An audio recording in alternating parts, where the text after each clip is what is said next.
Olá, tudo bem? Aqui é o professor Fábio e essa aula eu vou falar especificamente sobre a primeira aula de judô numa pré-escola, ok? Essa primeira aula, ela pode ser a primeira aula do ano, mas muitas vezes ela é a primeira aula das crianças. A ideia é o que acontece naquele primeiro momento, naquelas primeiras semanas de aula. Vamos imaginar uma rotina de aula para criança, uma vez por semana. Então, esse mês agora de março, por exemplo, um mês inicial do ano, é exatamente sobre esse mês que eu falar, fevereiro, março, quando começam as aulas nas escolas, nas pré-escolas, legal? Vamos lá para a tela do computador, que vocês não precisam mais me ver.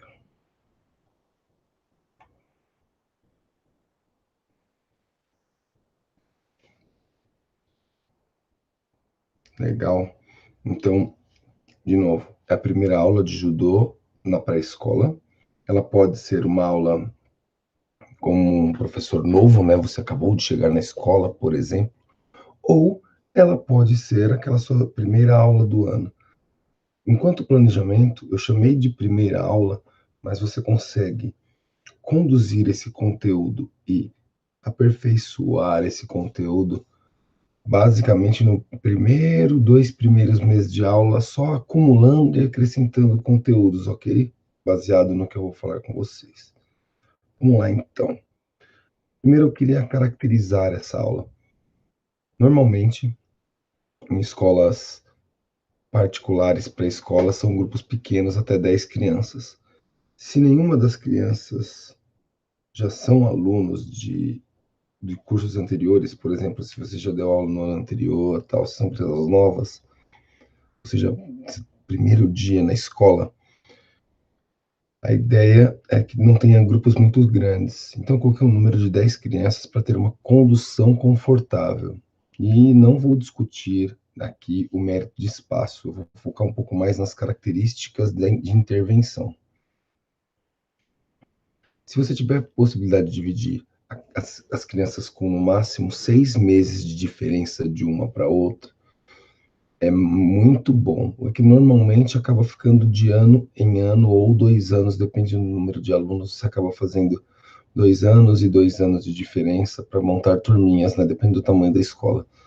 Mas que existe uma diferença bem grande de maturação, ou seja, o quanto ela está mais madura e o quanto ela percebe e sua coordenação em 6 meses muito perceptível, ou seja, uma criança 6 meses mais velha, ela está bem diferente.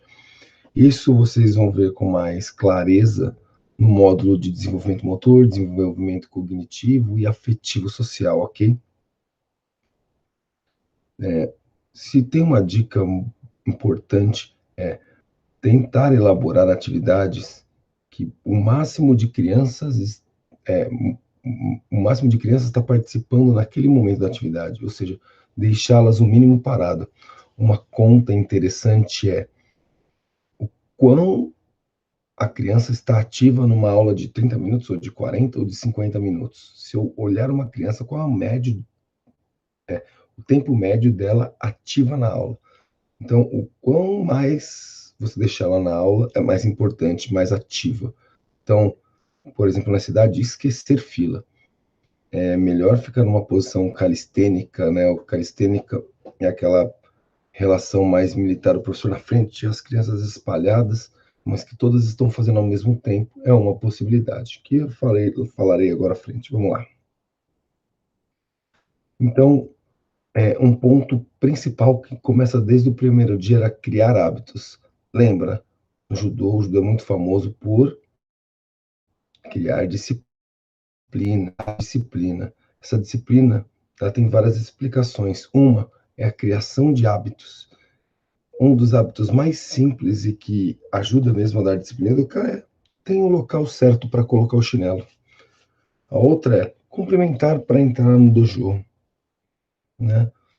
A outra é criar uma situação para que você deixe a rotina prontinha, que ao começar a aula o professor ajoelhou, os alunos já sabem o local de ajoelhar e o momento de ajoelhar e fazer o cumprimento inicial da aula. Então, no primeiro dia isso é mais difícil, mas ter essa explicação bem feita, explicação dos chinelos, ou seja, a organização desses comportamentos vão ajudar exatamente no que a nossa área de professor de judô, a nossa arte marcial é valorizada, legal? Então vamos para o começo da aula. Na verdade, não é nem o começo da aula. Eu gosto de falar antes da aula. Se tem uma dica chega antes na escola, 20, 30 minutos, já fica trocado, anda pelos corredores e próximos das salas da escola, já trocado. Você já cria um impacto na criança de várias maneiras. Uma expectativa daqueles que já são seus alunos. Mas tem criança, normalmente uma escola de ensino infantil tem um número muito grande de professoras mulheres e um número pequeno de professores homens. Caso você seja professor homem, muitas vezes as crianças pequenas vão lhe estranhar. Como você faz para não estranhar? Uma das maneiras é aumentar a frequência de vezes que você aparece para ela.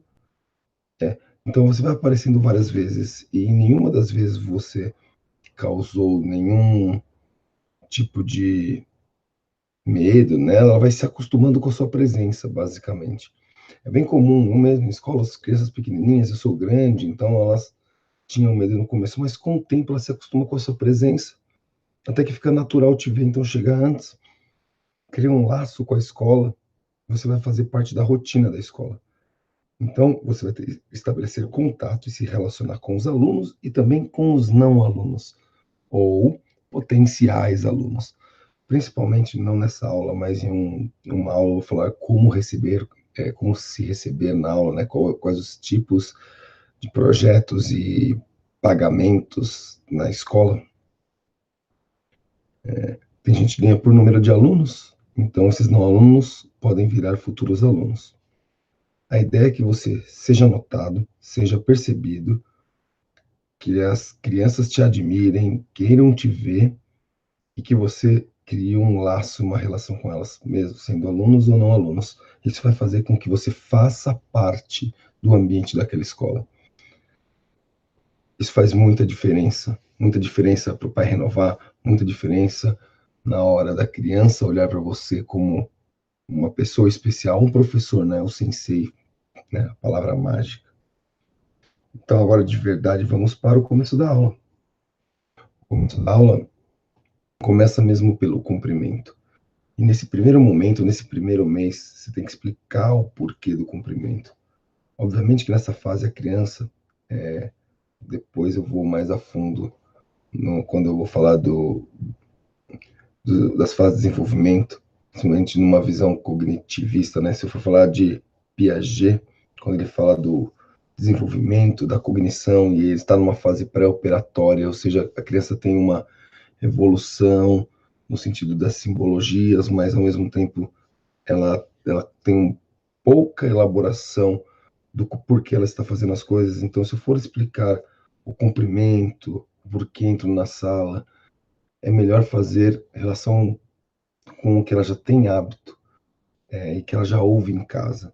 Então, provavelmente ela ouve o que é por favor, o que é obrigado, o que é com licença, o que é bom dia. Então, relacionar o cumprimento a um bom dia, por favor, me dê aula. No final da aula, obrigado, professor, pela aula.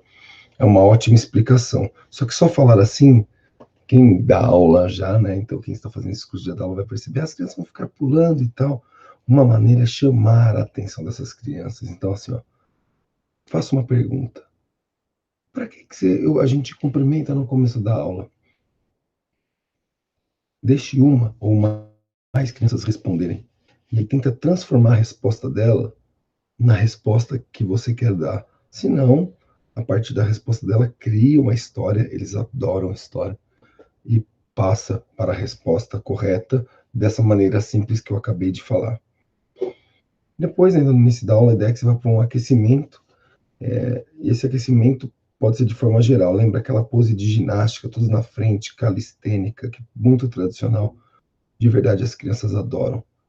Então, quando fala movimento de mão, braço para frente, abrindo e fechando a mão, puxando o braço, fazendo aquela puxada, cotovelo alto, deixa elas imitarem, ainda não foque na coordenação, mas o interessante é focar na contagem, no ichi, ni, san, shi, oroku, shi, jihachi, kyuju. É bastante interessante aqueles números vão se repetir por várias vezes na cabeça dela até o momento que ela lhe acompanha na contagem. Se você já teve filho pequeno, você fica admirado. Nossa, ele já sabe contar até 10 em japonês. Ou seja, você será lembrado na casa. Na sequência, nesse mesmo lugar, trabalhar saltos e saltitos no pé só, nos dois pés, horizontais, verticais, agachamentos. Isso tudo de uma maneira frontal. E ainda dessa maneira frontal e calistênica, a gente começa a desenvolver a queda. Como a gente começa normalmente a queda? A batida de mão. A batida de mão ela é importante não para aprender a queda em si, mas para reforçar o ato de bater a mão, para expandir a área de contato e minimizar a agressão da queda no seu corpo, certo? E já no primeiro momento, nesse primeiro mês, talvez ainda não precise ir em pé, deitado, apesar de entender que as crianças não têm medo da queda completa, mas ela pode querer se jogar direto. Lembre-se, tem uma diferença muito grande entre cair e se jogar. Se for fazer a relação em pé, agachado, sentado e deitado, ainda corre o risco da criança se jogar e acabar pulando etapas. Então, uma sugestão é ficar no deitado, batendo a mão, e na transição sentado, deitado. Sentado, deitado e batendo a mão. Então, essa é a parte inicial da aula, é o aquecimento. Vamos lá para a segunda parte. E aí, a segunda parte podemos chamar de parte principal, e mesmo essa segunda parte eu posso dividir em duas partes. Uma parte, como dito lá nas fases de desenvolvimento motor, nas aulas básicas, a ideia de montar uma aula de judô específica para pré-escola não é olhar para a modalidade, para a nossa modalidade somente, mas olhar para qual a necessidade da criança. Ela está aprendendo a falar, fazendo uma relação com a aprendizagem da fala. O que é melhor? Ensinar poucas palavras, uma maior diversidade de palavras e relacioná-las. A ideia é, então, trazer um maior vocabulário motor, mais possibilidades de movimentos coordenativos. E não específicos do judô, mas geral, e que eu possa futuramente relacionar com o judô. Então, eu trabalhar corrida, por exemplo, talvez no pega-pega, ou sem ser no pega-pega, mas como eu desenvolvo corrida? Trazendo vários elementos de corrida rápida, corrida em câmera lenta, corrida com salto e obstáculo, corrida elevando o joelho, corrida elevando o calcanhar. Então, todas essas possibilidades de corrida, entendendo a corrida como uma habilidade básica ou fundamental, depende do autor de desenvolvimento motor que a gente traz à tona. A outra são os bichos, as imitações. Lembrando lá de Piaget, então ela já tem um símbolo, você fala assim, ó, vamos imitar o leão. Ela já percebe que o leão anda em quadrupedia, sobre as quatro patas. Ela vai provavelmente até fazer o som do leão ou do cachorro, e ela vai tentar se movimentar igual a ele. São coordenações gerais, ou seja, ela vai explorar a coordenação no seu corpo. Isso é importantíssimo. Na faixa etária, ela percebe limitações ou restrições, ela percebe potencialidades. E dentro dos bichos, explorar diferentes velocidades, diferentes situações, como? Contando história. História, como dito, história é algo interessantíssimo para trabalhar brincadeiras historiadas. E não só parte geral, não. Logo na parte mais específica também.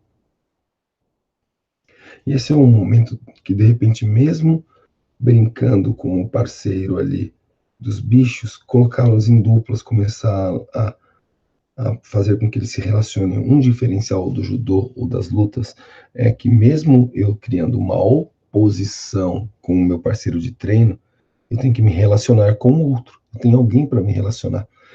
Então, esse momento eu já posso colocar um outro para se relacionar. Por exemplo, um passando por baixo da perna do outro, ou pulando cela. Na verdade, criança pequena não pula cela, ainda mais passa por cima. Em academias grandes, você faz aquela fila enorme para um monte de gente arrastar e passar por baixo das pernas, mas isso é muito mais fácil de ser tratado nos 2 a 2. Rolamentos em gerais, então num plano que a gente vai chamar de macarrão, deitado na cambalhota no sentido verticalizado também, e essa cambalhota futuramente numa parte alta, se transformando num rolamento de queda. Em um dado momento eu vou falar mais sobre essa como eu olho para a queda de rolamento, ok? Porque é algo bem específico e eu diria também técnico. Por falar em técnico, então vamos agora para a parte principal específica. Lembra que eu estou falando da primeira aula e do primeiro mês de aula. As crianças precisam perceber que existe o outro. Como ela percebe que existe o outro? Segurando na roupa do outro, empurrando o outro, puxando o outro, sentindo o movimento do seu corpo e causando alguma coisa, algum movimento, alguma outra reação no corpo do outro. E como elas não estão acostumadas a cair, uma sugestão nesse primeiro momento, essa brincadeira de empurrar e puxar, empurro, tento derrubar ou não, ela começa de joelho até sentado. E depois vai subindo, mas porque eles não sabem cair, ainda não sabem proteger o próprio corpo, então quanto mais próximo do solo, eu minimizo lesão. E a gente pode começar a execução de alguns golpes também. Como? Se é na primeira aula, a sugestão é que uma ou mais crianças ao mesmo tempo faça com o professor. Então elas fazem o professor, e o professor faz nelas, e aí vai um pouco nesse primeiro momento, menos crianças fazendo ao mesmo tempo, mas é mais seguro do que uma criança derrubando a outra, pelo menos nessa parte inicial.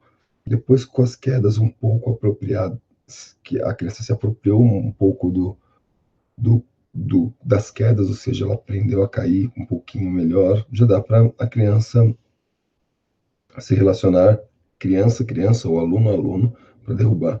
Mas eu diria que no primeiro mês, nessas primeiras 4 semanas, 4 aulas, o professor fizesse essa interação, é muito mais seguro.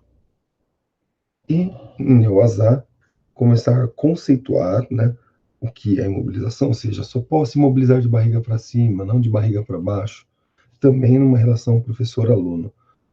Um ou mais alunos prendem o professor de barriga para cima. Você explica que no judô só imobiliza com a barriga para cima, não imobiliza de barriga para baixo. Prende forte para você não escapar.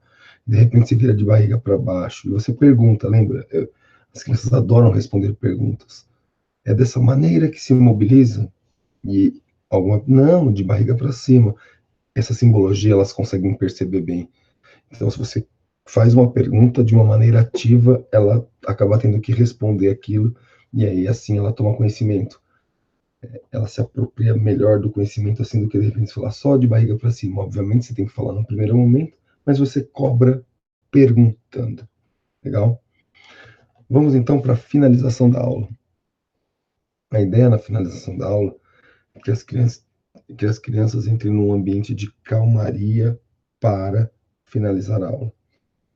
Um ambiente de calmaria, a gente pode utilizar alguma brincadeira que envolva imitação do professor em câmera lenta, devagar, pode colocar uma música calma. Eu sei que a modalidade ajudou, mas uma sequência de Tai Chi Chuan pequena, existe uma sequência infantil, ela funciona muito bem. E se você fizer isso antes do cumprimento final, a tendência é que aos poucos, logo depois dessa volta calma, elas vão para o cumprimento final com um pouco mais de tranquilidade, mais concentradas, que é muito oposto de terminar uma luta naquela correria, vai para o cumprimento final, e com certeza terá mais barulho se for dessa forma. Então, crie o ambiente para o cumprimento ser mais concentrado. Como já é tradicional na aula de judô, tenta entrar em contato com cada criança, né? Então, você cumprimenta um de cada vez depois do cumprimento geral, um abraço, uma brincadeira com eles, gostam muito. E uma dica que fica também para finalização é tentar terminar a aula um pouquinho antes, porque arrumar um tênis, né, nem todas as escolas eles pedem chinelo, para a criança ir para a sala com calma, em fila, organizado. Então, esse tempo antes depende da rotina da escola. É uma sugestão bastante interessante. Legal? Muito obrigado e até a próxima aula. Valeu. Eu vou finalizar aqui.